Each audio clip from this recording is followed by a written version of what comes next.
installment of Positive Influence. And today I'm joined by Derrell Slim Weathers. Welcome, first of all.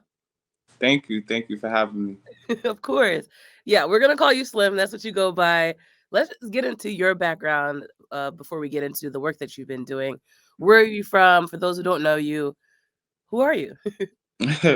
Well, my name again is Derrell Slim Weathers. I earned the name Slim from the city of Boston and all the smoothness and being a cool guy in the neighborhood. So everybody called me Slim, and I loved it. And so I prefer Slim, and I love the name that the tribe has given me in the community. I'm from Boston, born and raised. I went to public BPS school down here, and yeah, I'm from the town.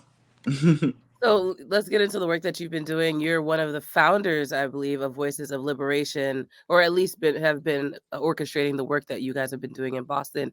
How did you get involved and what have you been up to? I started out with Voices Liberation around 2017.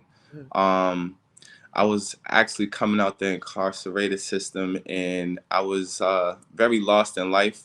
And I found some great people in the community where they were all about liberating the community and freeing the people of more corruption mentally. So I just decided to hop on board, but I never knew that I would end up becoming director and the leading organizer of Voices Liberation.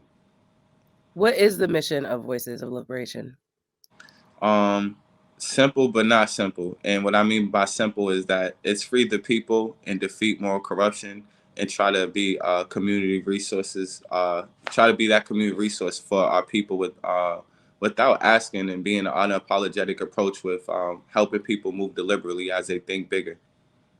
So I want to get into some of the work that you've been doing. I know that you never stop when it comes to the work that you're doing in the community. So just walk me through a day in a life of you being a director. Well, for starters, I show up at 7 a.m. at the People's Free Store every single day, Monday through Sunday. Mhm. We're here at the People's Free Store now, where we provide, you know, necessities for the community, like essentials, clothes, non-perishable foods, and sneakers and other things for houseware and stuff like that. But then we also, as I leave at 3 o'clock, we have 50 kids that come here every single day, and we also run a after school program called Heal the Hood every single day, Monday through Friday. That it goes from 3 to 7 p.m. every single Monday through Friday. We provide food programs, tutoring, and different things in the community where people could come by and give free game to the community and help them move deliberately. And then House of Creativity helps people behind the wall. Our feed the which art with art and help them monetize off their art 100%. We also have Feed the Hood program, which is Feed the Hood program is a direct mutual aid program where we've been doing for 3 years straight, where we go to different housing developments and drop off groceries, essential items, and clothes directly to people's houses and their door fronts. Um, yeah, and there's other programs running simultaneously, but we'll be here all day if we talked about No, all of I them. no, I can imagine. I want to go back to the free store because I thought that was fascinating when I was initially connected with you. And explain to me the premise. People can just come in, right, and get whatever groceries they need. How Yep. do you crowdsource the food, and then how do you decide who's allowed to come in and get the food? Well, so we could go to the last part, and I'll say everyone is allowed to come in and get food, Okay. even Yeah. people who are middle class and do have necessarily the things they got to get advantage too, and if we could help them get an advantage in life, that helps the community a lot. And Mhm. wealth building within our community is people pretty much the People's Free Store. All of our clothes and all of our donations are from the community in itself. We literally we don't have not one item here donated from any other community organization or any other big institution that has a lot of money. Most of the people who give us our money are actually the people we feed. So Hmm. not money, but clothing and donations. So it's kind of dope. We're self-sustainable because of that. So Yeah, it's the community looking out for each other, which really is. Actually, I want to ask you just because I think the title is so beautiful, but also I want to get your perspective. What does liberation mean to you? Liberation to me, honestly, it means love, like love and poverty at the same time. And I know it's like the love part is because we put so much genuine and authentic love into the work that we do.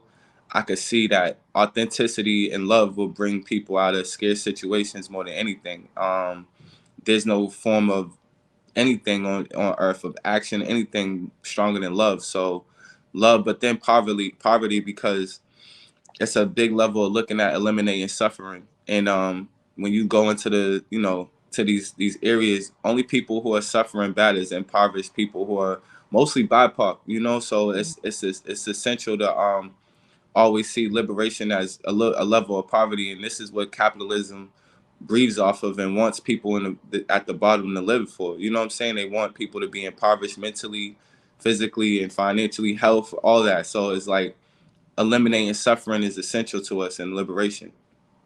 That's beautiful. I really appreciated that answer. And like you said, we could talk for hours about all the work that you've been doing. But another thing we talked about before this interview was the fact that you have a lot of programs dedicated to helping people get civically engaged and understanding their rights as maybe renters. So, how did those programs come about, and how do you help facilitate those? In 2020, um, during the George Floyd riots, I always was doing impactful work in the community, but I didn't know how to move deliberately. And I was ready to just, go outside and break something, honestly, because I was so hurt from seeing another black person being killed by police on national TV at that.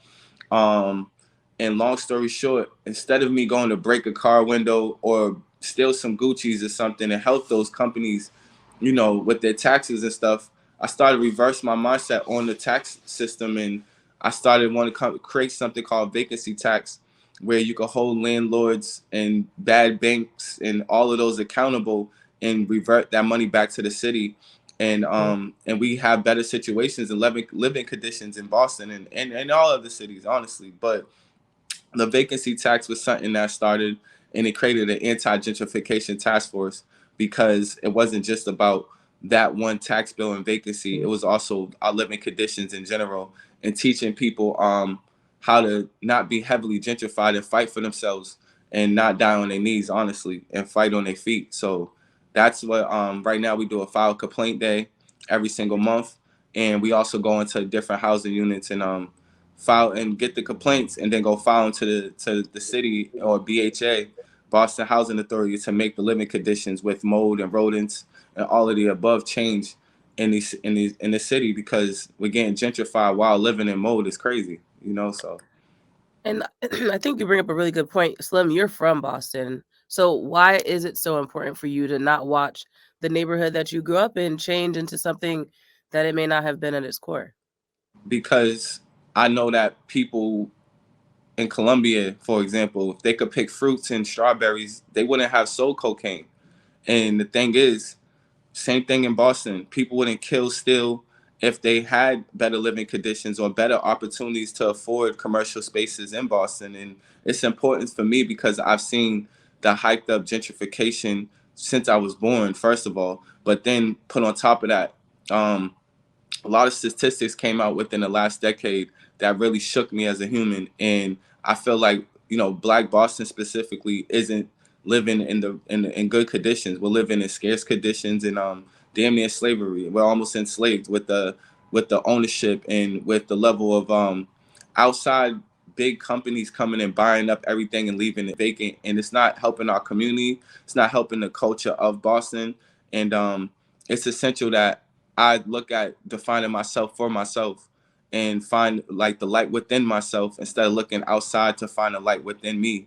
And I think that that's what made me fight 10 times more to try to uplift and impact the people directly around me unapologetically and bring up a new table for us, so we don't have to lean on the other tables we are leaning on consistently for forever. Finally, before we close out, Slim, one, where can people find the Free People story? But also, how can they support if they'd like to support Voices of Liberation? Support Voices of Liberation, even if at will. Like what I mean by that is like follow us on Instagram at Voices of Liberation, Voices Liberation at gmail.com, voicesliberation.org. and also the People's Free Store is located in Jamaica Plain in Boston. Um, 484 Center Street, Centre Street. It's open from 10 to 7 p.m. every single day. Even on Sundays, we're open. So we're here every day. I appreciate your time. And for those watching, obviously you can go and support the store, bring in some stuff, maybe go and check out what's going on at the store as well. Slim, I appreciate you and keep up the great work in Boston. I appreciate you so much. Thank you.